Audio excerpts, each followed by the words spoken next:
So when you possess a certain skill set, you sometimes get requests. And a friend of mine brought this printer over to be fixed. So the first thing I did, of course, was went on YouTube to see if somebody had already done this. And I found a few videos on that, so I don't know that I really need to add mine to the mix.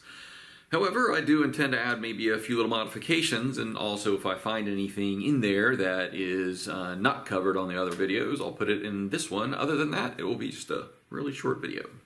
So here is the offensive little part.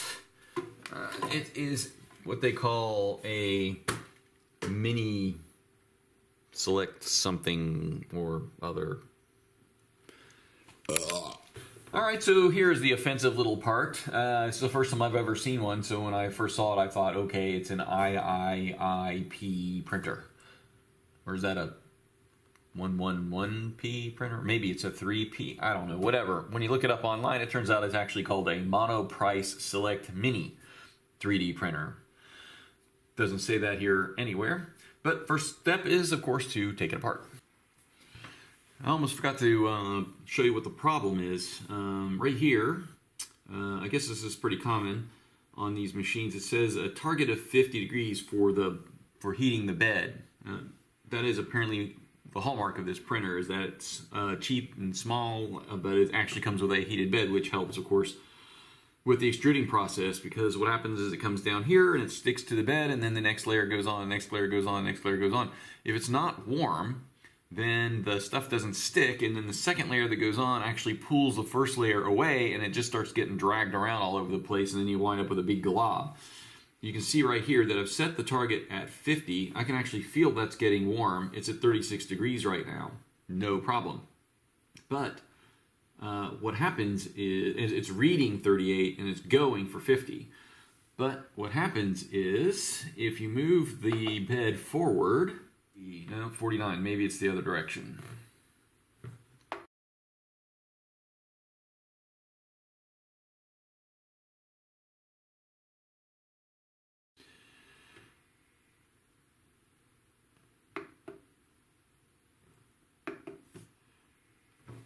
$396.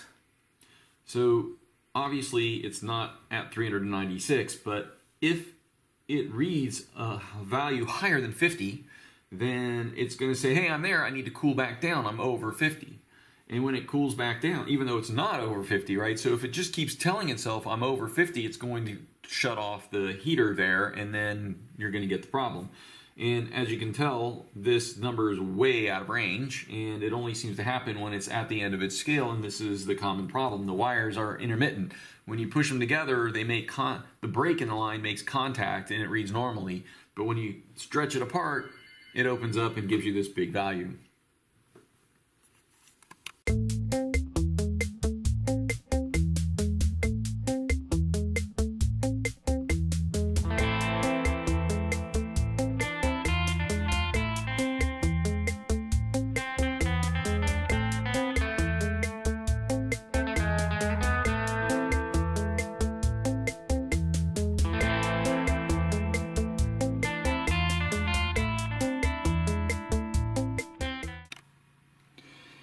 Since I'm a car guy, I had a leftover serpentine belt, and I used a piece of that right here and glued it down with epoxy to strain relieve the cable. Now I'm going to put the top part on just to make sure it doesn't go anywhere.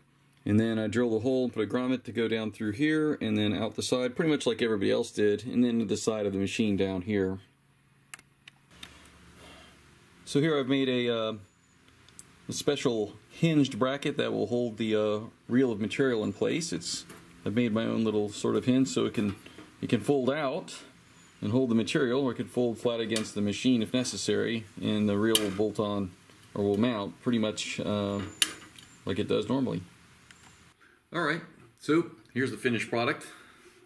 I'll just show you what I did here. I made this little piece, and it actually just kind of comes off, and if they want to use it the normal way, they can just stick this thing in there and put the spool on the way it came, or they can put my piece in and use the same piece here to stick it in, and then run the spool in a more direct manner. Also, I made it's not the prettiest welding job ever, but it's not really critical. But I made it so that it could be lifted up, a little too far, lifted up, and it can sort of fold flat against the machine when they're not using it, and it kind of locks in. And when it's out here, kind of locks in as well. There's a little, I created a little notch. I don't know if it's visible on there or not, but this piece here is castellated, so it's got little notches in it. And then I welded a little tab on here, and then that fits right inside. And then I just sprayed everything red so that it wouldn't rust. So I did that, and on this side, I also cut out the hole where the little SD card goes in, because I noticed my friend was having trouble getting his finger in there. I don't know if it's much better. I wasn't sure how much really to take off, but in the process I exposed some of the metal, and on this side I actually scuffed it up a little bit, so I put this little red sort of racing stripe on here to make up for that. And then in the back I did, of course, the modification with the wire so that the heating element would work properly.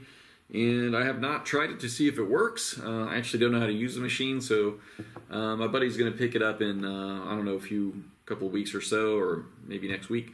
If I get a chance in between, I'll try and run the machine. I did check to make sure, of course, I think it was on the video, that the heating element works, so I think everything is fine, and I hope he likes the modifications, because if he doesn't, I don't know how to fix it. So that's it. That's what I did this time. I hope you enjoyed it. It's just a quick little thing. You can see lots of videos like this. I found several of them from people who made these kind of modifications, and I think they covered pretty much everything. All right, I pretty much followed their videos, but that's what I did to this one. So, as usual, I'll leave you with your moment of Zen.